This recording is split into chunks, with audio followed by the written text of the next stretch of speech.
타문화 선교사가 되기 위한 준비, 이런 제목인데요. 사실 이 책 지금 제가 발제하는 내용은 이 글로벌 미션 핸드북에 있는 이 첫 챕터의 내용입니다. 제가 이 책을 읽으면서 이제 요거를 흐름을 좀 잘 잡아보려고 노력을 했는데, 첫 번째 이 책에 나오는 세계의 캔버스라는 제목의 이 빌 테일러와 스티븐 호크가 쓴 내용들이 있는데요. 그걸 제가 정리를 한번 해보니까 지금 세상이 어떤지를 먼저 이해하자는 거더라고요. 그래서 실제로 우리 세상이 어떤 그룹은 이렇게 생각하고 사는 거죠. 지금 세계화의 현실. 근데 그 세계화라는 게 승자도 있고 패자도 있는, 또는 세계화는 그 거대한 방해자로 이렇게 드러나는 많은 얼굴들을 가진 히드라, 이렇게 표현하기도 하더라고요. 그래서 경제, 문화, 기술, 미디어 여러 가지 것들이 지금 그 세계화와 얽혀 있는 다양한 얼굴들이라는 거죠. 그리고 문명의 충돌이 일어나고 전쟁이 있고 불공평함이 있는. 근데 또 하나의 그룹은 폭발적인 기술 성장이 요즘 있잖아요. 그리고 포스트 모던의 시대고, 그래서 세계 간의 거대한 변화들이 계속 있고, 그러면서도 자연 물리적인 재앙들은 계속해서 일어난다. 이런 이제 관점으로 보는 사람들이 있다는 거죠. 그리고 도시화, 지금 우리 선교 얘기할 때 항상 도시화가 나옵니다. 그리고 풍토병과 에이즈, 불균형, 부의 분배, 빈곤에 관한 문제로 보기도 합니다. 또는 민족의 이동, 세계적 이주가 일어나고 무슬림은 계속 증가하고 테러도 계속 일어나고 있는, 그리고 경제적으로 위기가 전 세계적으로 오고 있고 이슬람과 불교, 힌두교 등이 다시 성장하는 종교다. 이런 관점들이 이제 세상의 이 캔버스라고 보면 이런저런 그림들이 있다라는 거죠. 근데 기독교적인 그룹들도 또 있는 거예요. 교회의 세계화도 같이 이루어지고 하고 있지만, 또는 무기력하고 분열된 북반구의 교회의 상태를 얘기하기도 하고, 종교다원주의와 보편구원론의 저항들이 계속 거세지다, 이런 이제 표현을 하더라고요. 그리고 괴롭힘과 박해가 있고, 오히려 또 한쪽에서는 신학을 경시하는 사상들이 일어나고 있어서 그것을 이제 위험한 복음주의로 나타나고 있고, 또 급진적 세상 변화들이 계속해서 일어나고 있습니다. 또 창의적 책임, 권위의 이전, 이런 일들이 일어나고, 새로운 물결인 젊은 리더들도 일어나지만, 또 어떤 면에서는 북반구는 좀 어렵지만 남반구로 이렇게 선교의 이 불들이 옮겨지는 그런 구조적 변화도 있다, 이렇게 표현하기도 하고요. 열방이 이동했다, 그죠? 이미 열방이 이제 여기 와 있고, 변두리로부터의 선교들이 또 핵심이 되어가고, 선교 운동의 주체가 변화돼서 교회가 이제 선교의 주체로 그렇게 얘기합니다. 또 하나의 그룹은 지금은 전 세계적으로 단기 사역이 폭발적입니다. 미국이 한 해에 260만 명이 단기 사역을 나간다고 되어 있거든요. 한국도 1년에 10만 명이 지금 넘는 단기팀이 나가고 있어요. 선교 언어와 정의에 대한 재작업들이 지금은 필요하고, 창의적 접근들을 어떻게 들어갈 것인가, 이런 얘기들이 세계의 캔버스 안에 이런 그림들이 있는데, 마지막 이 세계에서 우리가 마지막 그룹이라고 지금 선교적으로 보고 있다면 단순화를 주의해야 된다, 이런 어떤 하나의 그림이 아니라는 거죠. 아주 복잡한 모자이크 형태의 그림이고, 단기가 폭발적이긴 하지만 분명히 장기 사역의 역할들이 분명히 있다라는 것과, 지금은 이 선교의 그냥 하나의 문화가 아닌 완전 어디를 가도 다문화적인 환경에 처해 있다라는 것, 그리고 하나나라의 기업이나 전문인, 비즈니스, 교회와 선교 기관들의 전략적 협력이 더 필요한 시대다, 이렇게 표현을 합니다. 이전에는 우리가 선교사님들이 가면 선교사님들이 거의 혼자서 다 여러 가지를 했다면, 지금은 이제 그런 세대는 다 지나갔다는 거죠. 그래서 우리의 역할과 역사에 대한 이해가 없이 선교를 한다는 것은 굉장히 어려운 일이다, 이렇게 이제 먼저 이 세계의 환경을 지금 읽고 들어가는 겁니다. 왜 이게 중요한지를 이제 이 저자들이 얘기를 하는데요. 이것을 한마디로 정리를 하면 글로컬하고 이슈가 있는 이런 트렌드를 읽어야 된다고 얘기해요. 세계적이고 지역적인 문제와 추세들이 계속해서 어떻게 변화하는지를 이 선교적 관점으로 봐야 된다.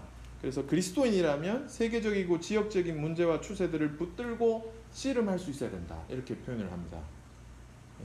그러면 이 세계의 캔버스가 결국은 이제 우리에게 던지는 메시지는 뭐냐?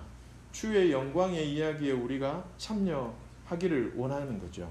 그럼 주의 영광의 이야기에 참여한다라는 것이 무슨 말이냐? 미셔널 콜링이잖아요. 하나님의 영광의 이야기는 우리가 이제 PSB에서 잘 배웠고, 거기에 우리의 역할, 우리의 롤을 하나님이 지금 캐스팅 하시고 계신 거죠. 이 영어가 맞는지 모르겠습니다. 그냥 제가 달아놓은 겁니다. 그래서 우리가 캐스팅이 돼야 되는데 각자의 배역이 다르다는 거죠. 그러면 결국 이 이야기는 어디로 갑니까? 최종적인 그림은 결국 하나님 나라로 그려지는데, 그것이 잘 표현된 성경 구절은 이 그림이죠. 이 계시록의 마지막 7장, 이 일 후에 내가 보니 각 나라 족속과 백성과 방언과 아무도 능히 셀 수 없는 큰 무리가 나와 흰 옷을 입고 손에 종려 가지를 들고 보좌 앞과 어린 양 앞에 서서 큰 소리로 외쳐 이르되 구원하심이 보좌에 앉으신 우리 하나님과 어린 양에게 있도다. 이 모든 사람이 어떻게 거기서 나왔는지 우리는 지금은 알 수 없습니다. 그죠? 그러나 분명히 이 계시록에 말씀하시는 아무도 능히 셀 수 없는 큰 무리가 분명히 있다는 거죠. 우리 창세기를 보면 아담과 하와의 프로토타입을 시작해서 결국 계시록으로 끝내는 이 마지막 이야기는 소수가 아니라 아무도 능히 셀 수 없는 이 큰 무리인데, 도대체 이 큰 무리는 어디서 나왔느냐? 완전히 누구도 셀 수 없는 이 큰 무리. 자, 이 큰 무리를 만들기 위해서 하나님의 스토리, 하나님의 내러티브를 지금 쓰시고 계시잖아요. 메타 내러티브를. 근데 여기에 어떤 선교사, 어떤 배역을 캐스팅할 건가? 이게 지금에 있어서 가장 중요한 이슈랍니다. 제가 이 책을 읽으면서 좀 느꼈던 것은 지금은 어떤 선교사를 보낼 것인가가 제일 중요한 이슈가 됐답니다. 그러니까 예전에는 선교사를 얼마나 보낼 것인가가 이슈였다면, 지금은 어떤 선교사를, 하나님이 지금 어떤 사람을 캐스팅하기를 원하는가 하는 게 가장 중요한 이슈라고 이렇게 표현을 합니다. 자, 그러면 어떤 선교사를 보낼 것인가라고 질문을 던졌을 때 지금의 세계의 이 캠퍼스가 도대체 어떻길래 어떤 선교사가 필요하다 이렇게 얘기를 하느냐라는 거죠. 그래서 중요한 것은 미셔널 에콜로지, 지금 선교적 생태계가 어떻게 변하고 있는지를 이해하는 게 먼저입니다. 그래야 어떤 사람을 캐스팅할 건가가 뒤에 나오는 거죠.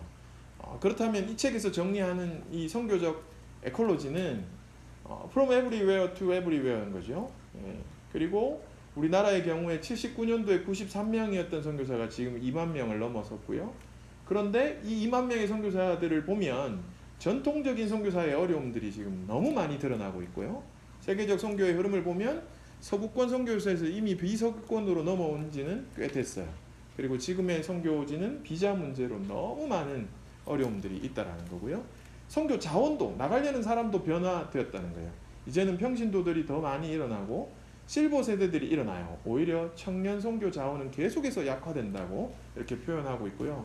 그리고 기본적으로 지금은 한국 교회 자체가 어려워지고 있습니다. 교회의 생존 문제가 걸려 있어서 교회가 사명을 잃은 지 오래고, 교회가 그 사명을 통해서 선교를 보내는 것이 지금은 어려운 시대가 됐다 이렇게 얘기를 합니다. 그리고 남겨진 과업을 다 살펴보니 결국은 이제는 최전방 개척지를 제외하고는 거의 다 복음이 편만하게 들어갔다. 바울이 지난 시간에 제가 말씀드렸던 바울이 말하는 것처럼 예루살렘에서 일루리곤까지 이미 복음이 편만하다라고 하는데, 그것은 교회가 이미 개척된 데에서는 바울은 더 이상 일하지 않기로 했지 않습니까? 그런 상황들을 봤을 때 지금의 상황들은 어떻게 보면 남겨진 부분들은 다 최전방 개척지가 된다는 거죠. 그래서 어떤 선교사를 보낼 건가라는 이 한철호 선교사님의 글을 보면 이렇게 요약이 돼요. 지금 선교지에서는 두 종류의 사람을 요청하고 있습니다. 한 종류는 전문성을 가진 선교사, 하이 프로파일을 원해요. 그리고 하나는 겸손하게 성육신적 삶을 드러내는 선교사를 원한다는 거예요. 이건 뭐 당연한 말인 것 같은데 이렇게 표현합니다. 그런데 현재 대부분의 선교 헌신자들은 중간 정도의 영역에 있는 사람들이다. 그들은 최고의 전문성과 능력을 갖추지 못했고 선교지의 삶의 현장으로 내려가는 성육신적인 삶을 살 만한 용기 또한 가지지 못했다. 때문에 어정쩡한 상태에서 선교라는 낭만을 즐기며 시간만 흘러 보낼 수 있다. 적당한 방법으로 복음을 전할 지역은 이제 거의 없어지고 대부분 남겨진 지역은 복음이 강력히 저항하는 세력으로 바뀌고 있다. 결국 우리는 어떤 선교사를 보낼 것인가라는 질문을 다시 해야 된다. 이렇게 결론을 내리거든요. 자, 그래서 이제 어떤 선교사를 보낼 것인가 이제 더 구체적으로 이제 공부를 하는 게 우리의 이제 이 역할인데요. 그 전에 이 어떻게 미셔널 에콜로지, 선교적 생태계가 변하고 있는지를 가장 잘 써놓은 이 내용은 정민영 선교사님이 쓴 선교의 개념과 변화에 따른 바람직한 선교 운동 방향입니다. 이 선교하는 교회로서 지금의 이제 그 선교의 개념을 이렇게 변해가고 있다라는 걸 딱 4가지로 정리하셨거든요.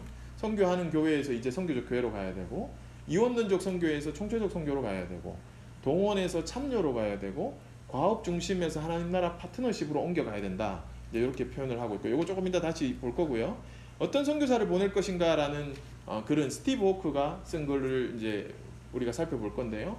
여정의 기초 다지기, 4가지 개인 적성 평가. 그러니까 이걸 해야 된다는 거죠. 무슨 말이냐면 철저하게 선교 후보자는 자기 인식을 통한 민간성이 확대돼서 실제적인 기술들을 습득해서 나가야 된다. 이렇게 얘기하는 거거든요. 그리고 요거 이제 평가, 그렇게 하기 위해서 이제 4가지 평가를 해요. 다면적으로 관찰하기는 자기를 평가하는 거예요. 준비 상태를 평가하는 것은 실제 사례 연구를 다른 사람 어떻게 준비했는지를 보고 우리 상태가 어느 정도인지를 평가하자는 거예요. 그리고 삶의 청사진 발견하기라는 이 바디 라이프 디자인 팀이라는 게 있어요. 이건 저 뒤에 나오는 내용인데 그러니까 바디 라이프라는 게 그리스도의 몸인 우리의 생활을 얘기하는 거고, 디자인은 하나님이 우리를 설계하셨다는 거예요. 그래서 우리가 그리스도의 몸이면서 하나님이 우리를 디자인하셨기 때문에 우리에게 주신 어떤 영적 은사가 있다는 거죠. 그거를 혼자 하는 것이 아니라 팀으로 사역하는, 이제 요게 영적 은사 알아보기 평가를 통해서 그렇게 찾아낸다는 거죠. 그리고 워크시트를 사용한다는 것은 매 챕터, 이 책의 매 챕터마다 워크시트가 나오거든요. 그래서 그걸 통해서 자기 인식, 민감성, 실제적인 기술을 위한 질문들을 우리가 스스로 해서 답을 찾아내는 거예요. 자, 그리고 어떤 선교사를 보낼 것인가 하는 관점에서 훈련 프로필이라는 개념이 나옵니다. 저는 이제 이 책을 읽기 전에 사실 미션 포트폴리오라는 말을 제가 이제 쓰고 싶어서 적었는데, 제가 미션 포트폴리오라는 말은 없는 말을 그냥 한번 붙여본 건데, 이게 훈련 프로필이라는 말이 이미 이 책에 나오더라고요. 그래서 훈련 프로필을 만들면, 이 훈련 프로필이라는 것은 타문화 사역자의 훈련 프로필을 이렇게 만들면 이게 어떤 도움이 되는지 그걸 이렇게 이제 설명을 할 겁니다. 첫 번째 먼저 볼 거는 요 미션 에콜로지가 어떻게 변화되고 있는지, 요 정민현 선교사님의 글을 볼 건데요. 요 4가지의 내용들을 살펴보면, 첫 번째, 선교하는 교회에서 선교적 교회로. 지금은 선교 행위 이 실천보다 교회의 선교적 본질, 자질에 초점을 맞추는 요 시각이 필요하다는 거죠. 교회의 관점과 태도, 가치관, DNA가 선교적인 여부를 먼저 따져봐야 된다는 거죠. 이게 왜냐하면 신학적으로 올바른 교회론이라는 거거든요. 그래서 하나님 나라의 완성, 사명을 위해 세상에 보내받은 사명적, 그러니까 선교적 공동체가 곧 교회라는 거죠. 그래서 우리가 파송하는 교회라는 샌딩 처치라는 관점에서 사실 이전에 우리는 이미 센트 처치, 보내진, 파송받은, 이 땅에 파송받은 교회라는 의식이 먼저 있어야 된다는 거죠. 그리고 요즘의 선교는 문 밖의 선교, 이미 문 밖에 와 있다, 땅 끝이, 이제 그런 개념이고요. 그리고 선교적 존재와 이 행위의 균형이 있어야 된다. 그래서 건강한 선교적 자질을 갖추는데 먼저 초점을 가져야 된다는 거죠. 행위를 많이 하는 것보다 나의 선교적 자질, 이 교회의 선교적 자질을 갖추는 게 중요하다는 거죠. 그리고 특정 지역에 대한 선교적 기회와 도전을 요즘엔 많다라는 거예요. 그러니까 주변의 환경을 읽고 거기에 대처해야 된다는 거죠. 이미 이 대구에 이미 들어와 있는 외국인들이 많다는 그걸 이제 우리가 읽으라는 얘기죠. 그래서 해외라는 관점보다 타문화라는 관점을 개발해야 된다는 거죠. 그래서 교회도 타문화 지수가 향상돼야 돼요. 그러니까 교회에서 이제 아주 고리타분하게 우리의 문화를 자꾸 고집하게 되면 우리는 타문화 지수가 떨어지는 거죠. 외국인들이 들어올 수 없고 타지 사람들이 오기 어려운. 그래서 타문화 사역의 경험들이 자꾸 축적되는 교회들, 결국 이런 교회가 선교적 교회고, 이런 교회를 하나님이 쓰신다. 이제 이런 이제 선교적 변화가 있다. 이렇게 얘기하는 거고요. 이원론적 선교에서 총체적 선교. 이게 증거는 전도를 포함하지만 사실 이 증거라는 말은 보다 더 근원적이고 포괄적 개념이다. 증인의 사명을 전도의 책임으로 축소하는 오류를 범하면 안 된다. 이렇게 얘기하고, 그래서 로잔 언약을 기한한 이 존 스토트가 선포도 있지만 현시도 있다. 그래서 이 두 기둥이 반드시 필요하다고 한 거죠. 그래서 선포가 증거의 원심적 측면이라면 삶을 통한 현시는 증거의 구심적 측면인 거죠. 그러니까 우리가 어떻게 사느냐에 따라서 사람들이 우리에게 온다라는 거죠. 이런 관점에서 이제 비즈니스 에즈 미션이 총체적 선교의 하나의 축이 될 수 있고요. 또 이 선교라는 게 결국 언어적 요소도 있지만 비언어적 요소를 망라한 총체적 메시지여야 되고, 이것이 총체적 선교라는 거죠. 남은 가업을 위해서는, 특별히 남은 가업을 위해서는 이전에 하던 것보다는 총체적 증거에 대한 더 고민해야 될 필요가 있다, 이렇게 얘기하는 거죠. 그리고 선교 교회 지도자들의 통합된 성품과 언행의 일치, 인테그리티가 좋아야 되죠. 결국 그래야 건강한 선교 운동이 이루어질 수 있다라는 것. 그리고 이제 세 번째는 동원에서 참여로. 이게 동원을 사실 내려놓고 지역 교회로부터 자원을 끌어내서 이렇게 하는 이때까지의 동원을 내려놓고 오히려 지역 교회를 섬기는, 지역 교회에 같이 참여하는 이런 쪽으로 가야 된다는 거고, 초점은 지역 교회가 선교 단체와 함께 선교 단체를 위해 할 일들이 전에는 어떤 거였냐 이렇게 보는 거였는데, 지금은 지역 교회의 선교적 열정을 이끌어내는 걸로 이렇게 가야 된다는 거고, 결국은 선교 단체를 강조하는 것이 아니라 교회와 하나님 나라를 강조하는 것이고, 협력과 동력의 과정과 여정이 이거 자체가 선교라는 것이고요. 관계 중심적 선교 공동체로 이렇게 가야 된다는 거죠. 그리고 과업 중심에서 벗어나서 하나님 나라의 파트너십으로, 그러니까 특정 선교 단체나 지역 교회의 과업보다는 큰 궁극적 목적, 그게 즉 우리 그리스도의 우주적 몸의 완성을 추구하는 이런 한 몸이라는 이 개념으로 가야 되고요. 협력의 효율성보다는 협력 자체가 갖는 이 공동체적 가치를 강조하자는 거죠. 이 다양한 전문성이 유기적으로 협력해서 시너지를 창출하는 동력 모델로 이렇게 지향해야 되고요. 토착 교회를 이 선교의 대상으로 보는 수준이 아니라 처음부터 선교의 파트너로 인식하고 이렇게 동행하면, 이게 우리가 그렇게 하는 선교를 가지고 이제 처음부터 추구 전략을 가지고 사역하는 이제 이런 개념으로 바뀌어 가야 된다.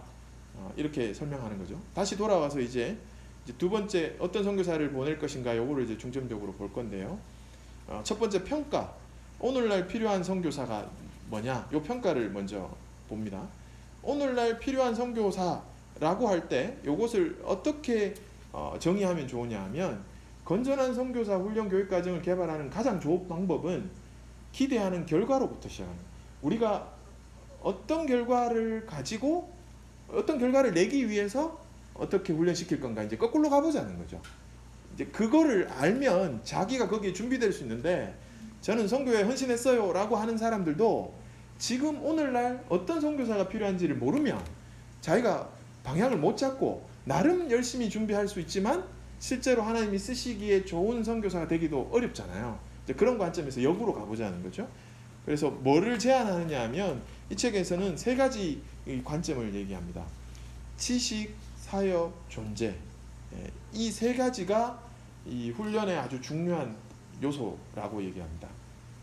미션 포트폴리오라고 제가 정의했던 것은 자질과 역량에 대해 설명해 놓은 프로필이죠. 이 내용을, 어떤 내용이 들어가야 되냐면 인격 자질, 영성 형성을 포함해서 인격 자질이 들어가야 되고요. 사역 기술, 그리고 효과적인 사역에 대한 필요한 지식, 요 세 가지, 이 선교를 세 가지 면을 가진 관계적인 일로 보는 접근법이에요. 근데 이걸 지금 이 책에서 제안하면서 뭐라고 얘기하냐면, 지난 수년간 선교사 훈련 분야의 관계자들 사이에서 이게 의견 일치를 본 거래요, 이미. 그러니까 만약에 우리가 선교사를 길러내야 한다면 이 세 가지 관점에서 훈련을 시키라고 얘기를 합니다. 이것은 이미 많은 실패를 통해서 이런 결론을 내렸다라는 거예요. 과거에는 우리가 교회 개척가를만 보냈어요. 근데 지금은 텐트 메이커, 멘토 겸 코치, 성경 번역가, 기술 서비스 제공자, 조력자, 훈련가, 리더십 개발가, 전문가 등을 보내는데, 그렇게 따로따로 보내기도 하지만 결국 이들이 함께 팀 사역을 해야 되기 때문에 이들에게 필요한 아주 좋은 프로필이 뭐냐라고 할 때 이들이 꼭 알아야 되는 지식, 그리고 이들이 해야 되는 두잉적 측면에서 사역 기술, 그리고 이들의 자기 존재론적 가치 이런 것들을 이제 깨닫고 자기의 인격적인 자질들을 만들어야 된다는 거죠. 이게 평가입니다. 그 다음에 이제 이 훈련 프로필에 대해서 요거 말씀드릴 건데요. 결국 그러면 이 훈련 프로필, 이 미션 포트폴리오라는 게 이게 어떤 도움이 되느냐, 이제 그거를 이제 조금 말씀을 드릴 건데요. 자, 요 세 가지를 가지고 만든 이 훈련 프로필이 전 세계의 여러 훈련 프로젝트를 통해서 만들어진 겁니다. 필리핀, 한국, 나이지리아, 미국, 아르헨티나에서 이미 이것을 다 가지고 했고요. 여기에 이제 빠진 것은 특수사역의 특정한 기술을 이렇게 하는 내용들은 제외되었지만 선교사들에게 요구되는 핵심 역량은 다 포함되어 있습니다. 근데 예를 들어 나는 가서 교회 개척할 사람이 아닙니다 라고 말하는 사람들에게도 이 세 가지는 너무 중요하다는 거죠. 그리고 만약에 현지 선교사가 이렇게 얘기하는 거죠. 내가 함께 일하고 싶은 사람, 내가 함께 일하고 싶은 사람은 바로 이 사람이다 라고 말할 미래의 사역자는 요런 프로필을 준비해야 된다는 거예요. 자, 이 프로필을 우리가 잘 만들었을 때 누구에게 유익이 되느냐, 요 6개 그룹에 유익이 되는 거거든요. 장기 탐문화 사역을 계획하는 이 후보자들, 그리고 이들을 파송하는 교회, 또 이들을 같이 파송시키는 선교 기관이나 파송 조직, 그리고 선교 동원과 선교사 훈련 학교와 프로그램, 현지에서 선교사를 받는 협력하는 교회나 사역, 요 6그룹이 도움이 된다고 얘기를 합니다. 그래서 선교사 후보생에게 어떤 도움이 되느냐, 어떤 인격과 기술과 지식을 갖추어야 하는지 알 수 있죠. 텐트 메이커나 비즈니스 선교를 하려는 사람들에게도 일반적 역량을 알아내는데 도움이 됩니다. 파송교회 입장에서 후보생의 선발, 심사, 준비, 파송, 현지에서의 후원에 관한 교회의 본질적인 역할을 인식하고 재확인할 수 있게 되고요. 혼자 씨름하지 않고 타인과 협력하게 됩니다. 교회가 사실은 고민 되게 많거든요. 근데 이걸 프로필을 보게 되면 이건 협력해야 되는구나 라고 느끼게 된다는 거죠. 전문화된 훈련, 연구 같은 일들은 위임하는 것이 가장 지혜로운 일이라는 것을 교회가 알게 된다는 거죠. 선교기관이나 파송 조직에는 어떤 유형의 선교사를 파송할지 아주 신중하게 결정할 수 있습니다. 이제 아무나 보내지 않게 된다는 거죠. 파송교회와 정중하게 대화하고 서로 의존하면서 일을 할 수 있게 되고, 프로필을 특정한 역할에 맞게 수정해서 또 이렇게 만들 수도 있어요. 그리고 선교 동원과 입장에서도 어떤 걸 격려하고 어떤 사람에게 어떤 비전을 제시하고 관심을 불러일으키고 동기부여하는지에 도움이 될 거고요. 그리고 균형 있는 열정을 갖추도록 후보자에게 얘기할 수 있다는 거죠. 선교사 훈련 학교와 프로그램의 입장에서도 필요한 교과 과정과 학습 목표를 찾는 데 프로필이 도움이 될 거고요. 학교와 훈련 프로그램은 후보생과 소속교회, 파송기관과 또 협력 관계를 해야 된다는 인식이 들어갈 겁니다. 그리고 현지 교회나 사역에 있어서도 선교사를 받는 교회가 만약에 있다면, 또는 이미 있는 선교사가 리더의 역할을 하기 위해서 이 프로필은 너무 중요하다는 거죠. 자, 여기까지 지금 봤습니다. 그러면 이제 이 탐화 사역자의 훈련 프로필이 도대체 뭐냐? 이 책에 나옵니다. 이제 이따 우리가 이거를 나눌 건데요. 이렇게 나옵니다. 56페이지를 한번 펴보십시오. 자, 56페이지를 한번 보시면 오늘 이제 우리가 조금 있다가 요거를 체크를 하셔야 됩니다. 지금의 점수가 얼마나 나올지는 모르지만 이것은 뭐 한 번에 이거 점수 낮게 받았다고 하면 선교 부르심 없는 거 아니냐라고 오해하지 마십시오. 준비가 안 된 거지 부르심이 없는 건 아닙니다. 부르심과 정체성은 다음 시간에 저희가 나눠볼 거고요. 오늘은 우리가 뭘 준비해야 되는지, 지금 어떤 선교사, 어떤 배역을 하나님이 원하시는지를 체크해 보자는 거죠. 자, 일단 그 항목들이 그렇게 있다라는 걸 한번 보시고요. 제가 그 발제를 다 하고 나서 다시 보도록 하고요. 자, 어떤 선교사를 보낼 것인가? 요 관점에 이제 두 번째 평가는 실제 사례 연구로 준비 상태를 평가해 보자는 거죠. 자, 어떤 사람들이 어떻게 준비했는지, 어떤 선교사가 어떻게 그곳에 가게 되었나 우리가 질문할 수 있어야 됩니다. 그리고 여러 선교사들이 이야기가 어떻게 우리가 비교해 볼 수 있냐, 그리고 서로는 어떻게 다른가. 이 선교사님 이렇게 준비했고 저 사람이 저렇게 준비했어요. 또 이 선교사님 이렇고 저래요. 그게 어떻게 다른가. 가기 전에 어떤 준비를 했는지 물어봐야 돼요. 아직도 그 선교사님이 처음에 가졌던 생각을 하고 있는지도 우리가 확인해 볼 필요가 있죠. 그리고 이들의 이야기가 나에게 어떤 도움이 되는지, 이제 이게 우리가 실제 사례 연구를 하면서 이런 질문을 하면 내가 뭘 준비해야 되는지 알 수 있다라는 거죠. 근데 여기서 미리 한번 샘플을 제시해요. 예를 들면 그 선교사님의 결국은 청소년 시절이 어떻게 하나님이 그 선교적으로 만들었는지, 또는 대학 캠퍼스 사역, 이 선교사님이 참석한 선교 대회와 컨퍼런스가 어떤 영향을 줬는지, 퍼스펙티브스 가정이 어떻게 영향을 줬는지, 또 2년간 영어 강사를 했던 것이 어떤 영향을 줬는지, 지역교회의 경험이 어떤 영향을 주는지, 제자훈련, 독서, 어떤 책을 읽었는지, 언어 공부 1년의 과정, 건강 상태, 대학원과 신학교 경험, 전략적 단기 선교, 중간중간에 자기 어떤 단기를 경험했는지, 가정생활이 어떠했는지, 자녀를 어떻게 양육하고 있는지, 영적 전쟁은 어떻게 치르고 있는지, 그리고 부르심과 정체성은 어떤지. 자, 이런 것들을 다 살펴보는데요. 여기서 먼저 이걸 알려줘요. 실패하고 돌아온 사람들을 다 리서치해서 그 사람들이 왜 돌아왔는지를 먼저 지금 얘기를 하자는 거예요. 그러니까 사실 실제 사례 연구를 할 때 제일 중요한 것은 실패한 사례들을 우리가 답습하면 안 되니까 실패하신 분들의 스토리를 먼저 봅니다. 근데 그걸 정리를 다 하니까 세 가지가 나와요. 영성의 부족과 선교에 대한 검증된 헌신의 부재, 영성이 부족하다, 선교에 대한 검증된 헌신이 부재했을 때 결국 돌아온다는 거예요. 다른 사람들과 어울리는 능력인 관계성을 비롯한 사회 역량이 부족해. 결국 관계의 어려움들을 이겨내지 못한 사람들, 또는 사역 역량이 너무 안 되는 사람들은 돌아올 수밖에 없다라는 거예요. 자, 사전 준비와 훈련의 부족. 나가는 마음은 참 좋았는데 사전 준비의 시간들이 너무 부족했다는 거예요. 특히 정규, 비정규, 비공식의 교육이 결합된 훈련을 받은 적이 없는 사람들이 되돌아왔다는 거예요. 정규, 비정규, 비공식은 또 어떤 건지 이따가 나옵니다. 결국 요것을 실제 사례 연구를 잘 평가하면 장기 사역을 위해 어떻게 준비할 수 있느냐라는 답을 우리가 유추할 수 있겠죠. 그래서 첫 번째, 준비와 훈련 방법을 먼저 찾으라고 얘기합니다. 자기는 어떤 준비를 해야 되겠다, 어떤 훈련 방법을 해야 되겠다, 그리고 어떤 것이든 사역을 먼저 선택하라고 얘기합니다.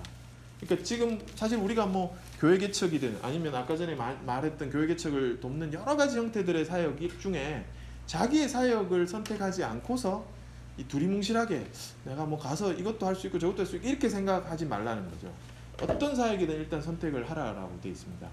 당신의 미래 사역에 관계없이 충분히 준비하라. 시간을 충분히 갖고 준비하라고 하고 있고요. 그리고 분명히 멘토링이 있어야 된다, 이렇게 얘기합니다. 멘토가 없이 준비하는 것 자체는 굉장히 리스크가 높다라고 얘기합니다. 그래서 결국 이 프로필과 역량의 범주, 뭘 준비해야 되느냐라고 할 때 인격, 사회 역량, 지식, 요 세 가지를 지금 계속 반복하고 있잖아요. 인격적인 내용은 뭐냐? 하나님과의 개인적인 동행, 영적 훈련, 자기 훈련, 개인적 영적, 이거 오타들이 자꾸 나오네요. 성숙, 윤리적 순결, 개인과 가족의 온전함, 종의 자세, 교육 능력, 적응력, 불쌍히 여기는 마음, 영적 은사. 사회 역량은 관계 능력, 전도와 제자 훈련 은사, 교회 개척과 개발 기술, 언어와 문화 훈련, 커뮤니케이션 소질, 리더십과 팔로우십 능력, 실용적인 재능, 직업적인 전문성. 지식은 성경과 신학적 진리, 문화에 대한 기초, 커뮤니케이션과 언어 학습의 원리, 사역과 선교에 대한 기초, 리더십과 팔로우십 개발, 세계 협력 관계에 대한 이해, 성격과 건강 문제에 대한 기본적인 이해, 직업 훈련과 전문인 선교에 관한 문제. 이게 다 지식의 범주에 들어간다는 거죠. 이제 앞으로 준비해야 될 프로파일이 여기 쭉 나오는 거예요. 근데 이것을 어떻게 학습할 것인가라고 할 때 학습의 형태가 세 가지 영역이 있습니다. 비정규 교육이라는 것은 교실 밖에서 학습을 말하지만 기획되어 있고 목적이 있습니다. 지도자가 있는 현지 탐방이라든지 인턴 과정, 멘토링 관계가 여기에 됩니다. 지금 우리가 하는 건 비정규, non-formal 교육입니다. 이런 교육은 가르침을 통해 이루어지기도 하고 단순히 알게 되기도 합니다. 꼭 어떤 교육 프로그램이 아니라도 알게 되는 그런 비정규 교육이 있고요. 비공식 교육은, 인포멀 교육은 지역사회 안에서의 생활, 관찰, 배움의 역학을 말합니다. 이것은 대부분 알게 되는 거죠, 저절로 어떻게 보면. 그 다음에 정규 교육이란 우리가 가장 잘 알고 있는 건데 학교라고 부르는 것, 계획되고 지도받고 학문적이고 이론적이고 교실 중심, 시험으로 평가하고 졸업과 학위를 받고 마치는 것.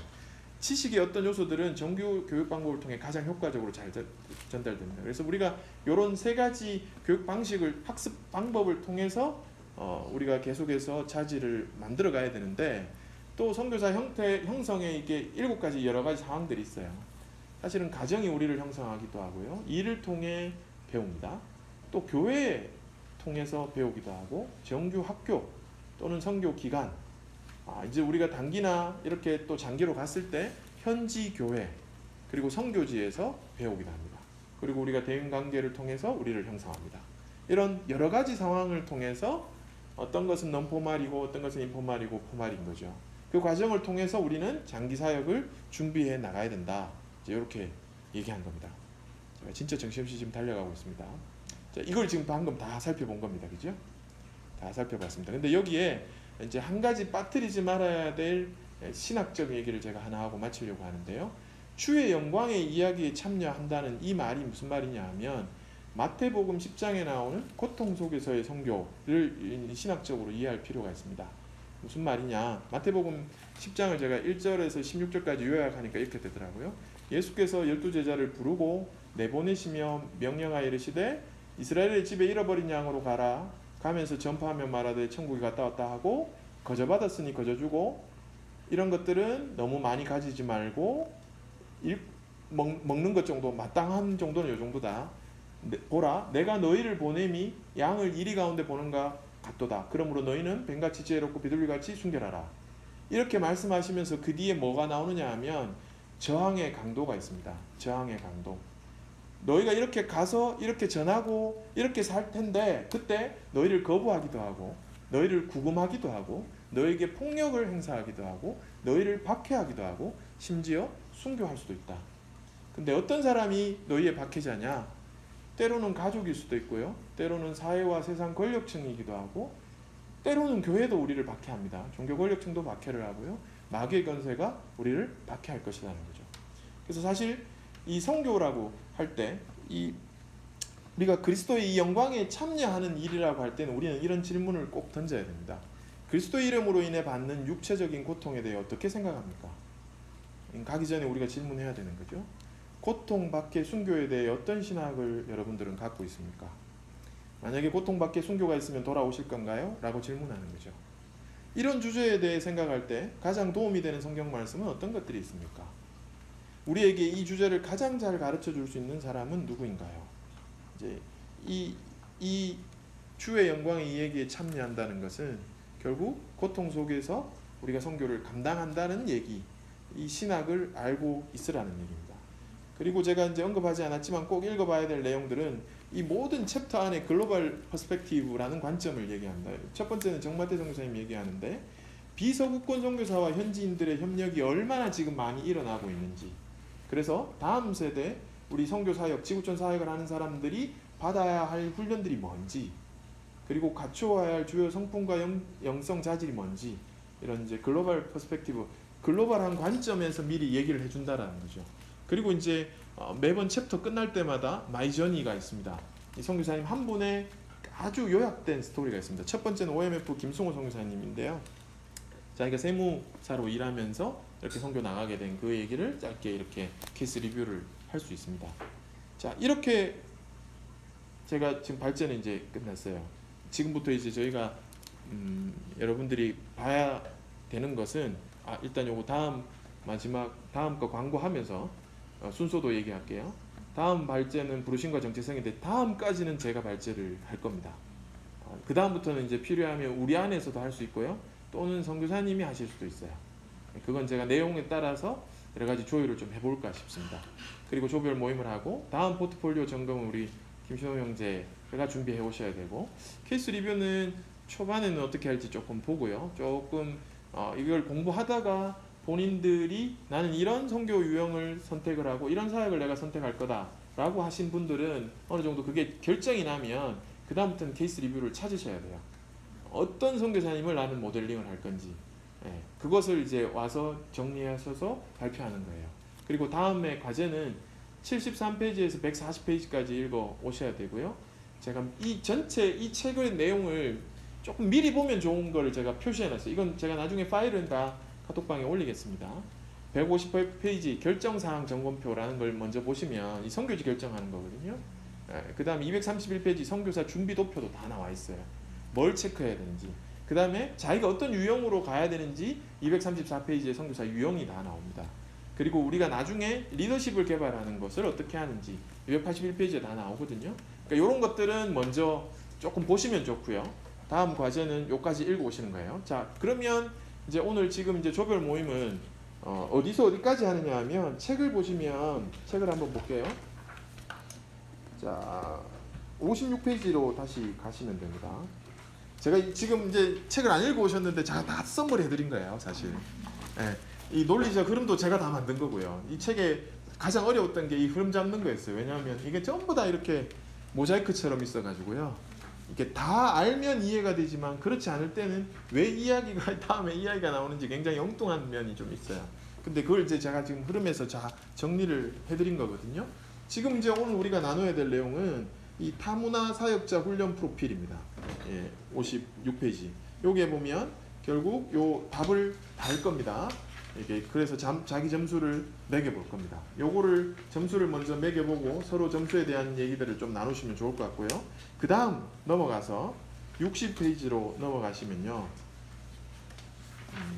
61페이지에 보면 중간에 보면 아까 제가 돌아오게 된 주요 원인을 요 세 가지로 정리했잖아요. 그래서 사전 준비를 철저히 하라는 말이다. 그러면 결코 후회하지 않을 것이다. 해서 요 밑에 나누는 얘기들이 있습니다. 당신의 이야기가 위에서 언급된 친구들의 이야기가 어떤 면에서 비슷하거나 혹은 다른가? 타문화 사역에 장기로 헌신하게 된 이야기를 통해 무엇을 얻었나? 이들의 여정에서 당신의 훈련을 어떤 통찰을 가지겠느냐? 이렇게 넘어가는 거예요. 요거는 그냥 읽어보시면 되고, 그 다음 이제 핵심적으로 나눠야 되는 얘기는 이제 여기서부터 62페이지부터 66페이지까지입니다. 자, 여기는 이제 쭉 읽어보시면 제가 정리한 내용은 다 있고요. 거기 질문들만 나누시면 됩니다. 아까 인격에 대해서 얘기할 때 63페이지에 보면 위에서 언급한 인격 특성 중 현재 어떤 것이 비교적 강한가? 이제 자기 거를 이제 대비시키는 거예요. 어떤 것을 내가 강화해야 되는지, 어떤 걸 준비하고 가야 되는지. 그 다음에 이제 64페이지에 보면 사역 기술에 있어서 내가 어떤 게 강하고 어떤 게 약한지, 지식에 있어서 어떤 건 강하고 어떤 건 강화해야 되는지 이제 우리가 체크를 해보자는 거죠, 서로. 그죠? 그 다음에 65페이지 아래쪽 질문을 보면 자, 비공식적으로 우리가 어떤 것을 배웠다, 또는 그 다음 넘어가면 비정규적인 것으로 어떻게 배웠다, 그리고 정규 과정을 통해서 어떤 것을 배웠다. 이게 다 자기의 이제 훈련 프로필을 지금 살펴보는 겁니다. 그래서 내가 어느 정도의 지금 준비 과정에 있다. 포멀한 건 어떤 거고, 인포멀한 건 어떤 거고, non-포멀한 것들은 어떤 건지, 또는 인격적인 문제, 사회 기술의 문제, 이런 부분들 내가 어디까지 지금 가고 있는지 이제 요거를 나눌 겁니다. 혹시 질문 있습니까? 제 얘기는 일단 여기까지 할게요.